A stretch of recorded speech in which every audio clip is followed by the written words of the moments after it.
Hey guys, welcome to my channel. It's Jenny Style. Today, I wanted to share a video on Korean versus American makeup. This was a highly requested video and I'm so excited to finally share it with you. Some of you may already know that I'm Korean, but I spent a half of my life in Korea and the other half in Canada. So I hope I can provide some insight into how Korean and Western makeup styles differ and talk about some trends/tips for each makeup style. Also, I wanted to say that I'm not trying to generalize any style. I know there is a variety of makeup looks and styles in North America and Korea. What we are going to cover in this video are noticeable trends and tendencies. Okay, let's get started on the makeup. I'm not going to use any makeup primer, so I'm going to start with this Espoir sunscreen. I've talked about this sunscreen before, so some of you may already know I love this product. There are two versions and this is their fresh version. I love the lighter formula for more humid and hot months and the fact that it doesn't make my base makeup feel heavy at all. I'm applying a generous amount all over my face and I wait for a few seconds for the product to absorb before applying my base makeup.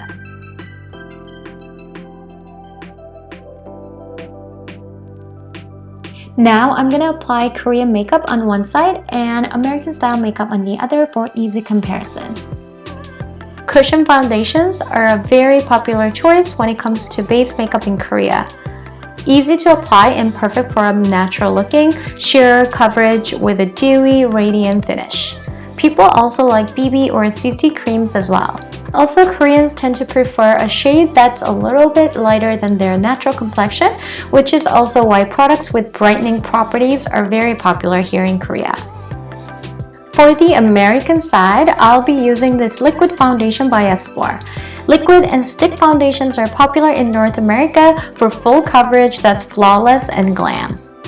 I'm applying the foundation with a brush first and then going in with a beauty blender.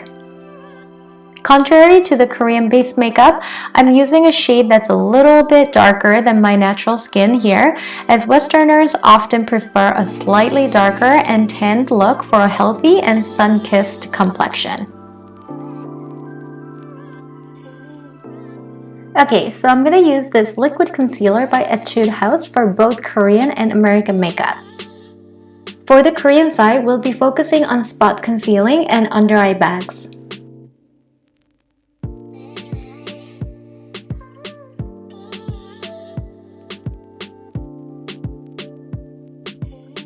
For the American side, we're going to cover up blemishes and under-eye bags. However, also we're going to highlight the nose, forehead, and the chin using the concealer.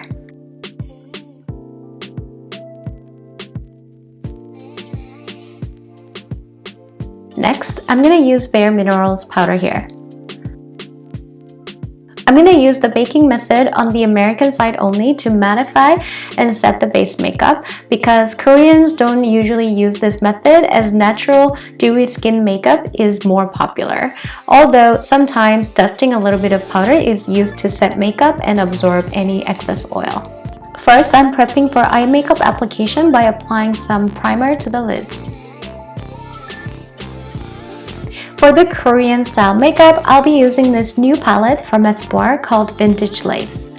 It's the 2020 FW Season Lookbook palette inspired by a vintage lace dress. This palette has gorgeous muted colors and two glittery shadows. And it smells like Earl Grey milk tea. I've been totally obsessed.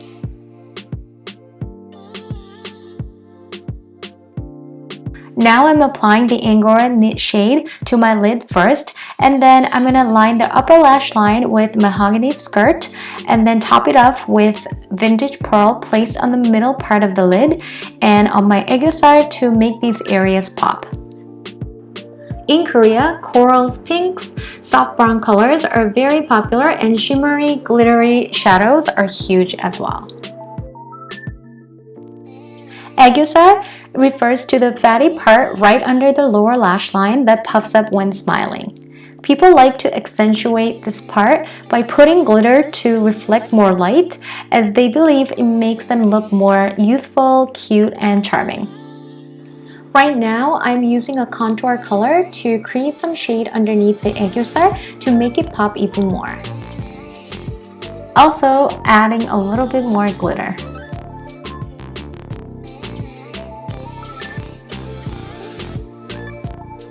For eyeliner, Korean people often extend the wing more downwards, creating a cutesy puppy eye look. Lining only the outer half of the upper lash line is also a popular way for a softer look. I'm also using a brown liner instead of a black liner to make the look more natural looking.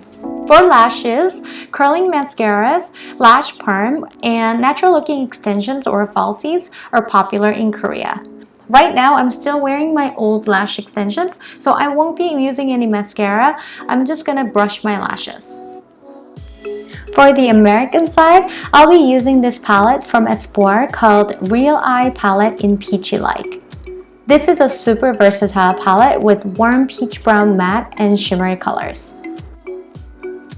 I'll be applying the peach shimmery color to the middle part of the lid and the dark brown color to the outer corner, inner corner, and outer lower lash line. And then I'll be blending everything to buff out the edges by using the soft brown contour color. Western style eye makeup usually features more layering and blending of different colors and dark matte shadows. Smoky eye looks are really popular along with winged liner. It's all about blending colors and defining the eye well. Volumizing mascara, dramatic falsies, and 3D volume extensions are popular in North America to help achieve a sexy, bold, and intense look. Westerners are not afraid to go for more adventurous eye makeup like cut crease looks, colorful smoky eyes using blues, greens, or purples.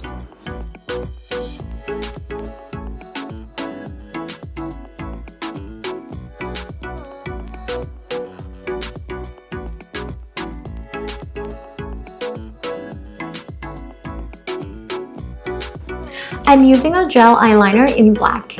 Gel or pen eyeliners are popular in North America, and smudge-proof long-wear formulas are always great for keeping the dark liner sharp and crisp throughout the day and night. The point is to wing the liner upwards to get that sexy cat eye look.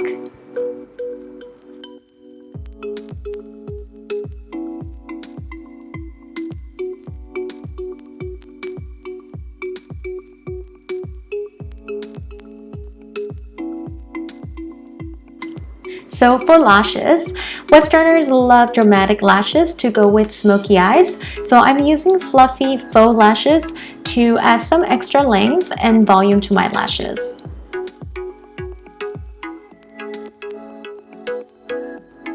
Now I'm gonna brush off the powder here. Okay, next is eyebrows. I'm gonna be using this brow pencil for both Korean and American sides. Koreans usually go for straighter, thicker brows for a youthful look. Pencils or eyeshadows are commonly used for brows, and many people also use a brow gel to lighten or set the individual hair in place.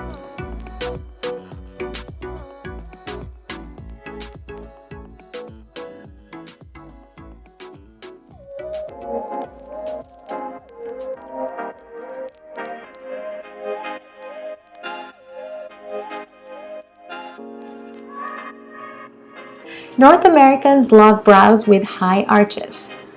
Pencils and brow pomades are used commonly to create more defined, clean, and filled-in eyebrows. Also, concealer is used often to define the brows even more precisely.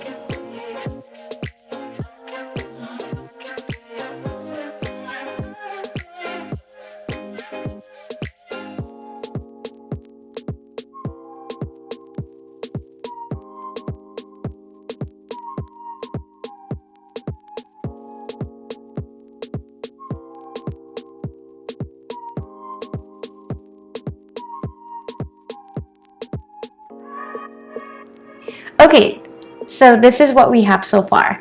You can easily see the difference between the two styles having them side by side. Okay, so to contour the face, I'm going to use this Roman product for the Korean side and this Holika product for the American side. Koreans like more natural, light contouring to subtly enhance natural glow and definition around the nose and the jawline. Compact powder products are popular.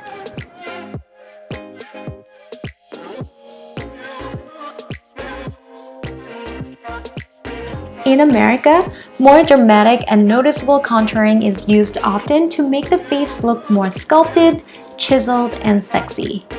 Cream, stick, and powder products are commonly used.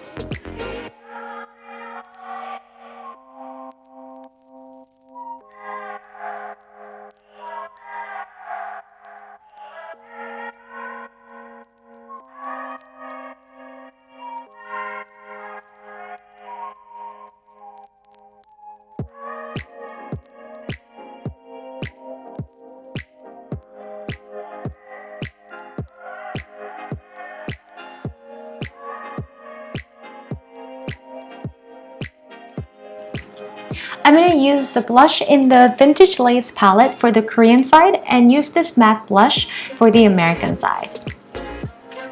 In Korea, powder, cream, and cushion type blushes are popular. People love using blushes for a healthy, youthful, and cute look. It's normally applied to the apples of the cheeks, but just a little bit higher towards the eyes.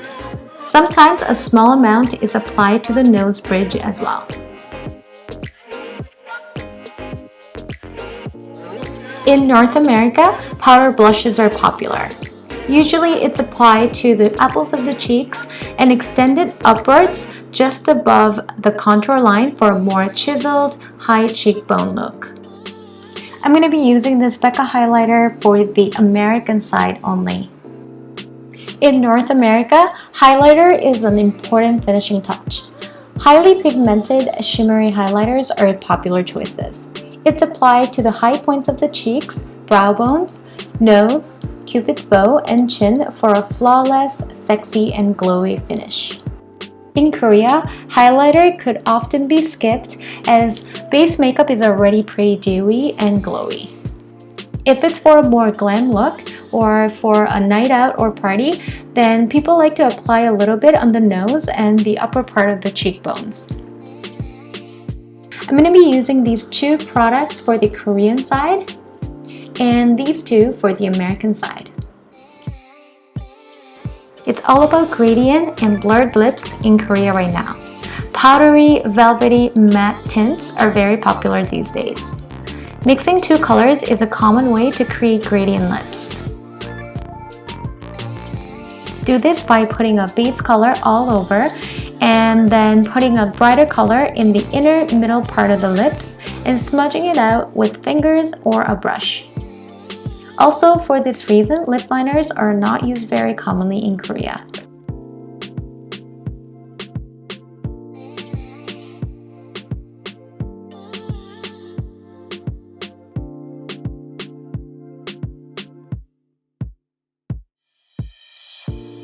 Americans love bold or nude colored lips, and the goal is to have full, plump, and more defined lips.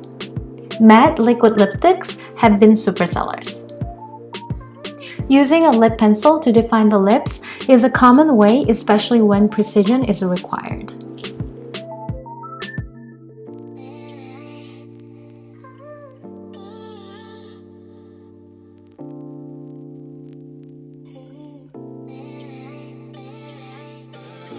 Okay guys, so this is the finished look.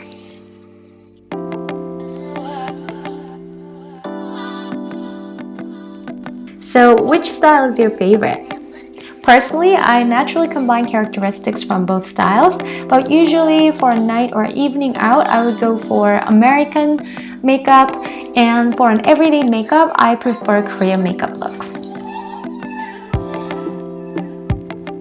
Let me know in the comments down below if you have anything to share about American or Korean style makeup. I had a lot of fun creating this video. I really hope you guys enjoyed it. Thank you so much for watching, and I'll see you soon in my next video. Bye!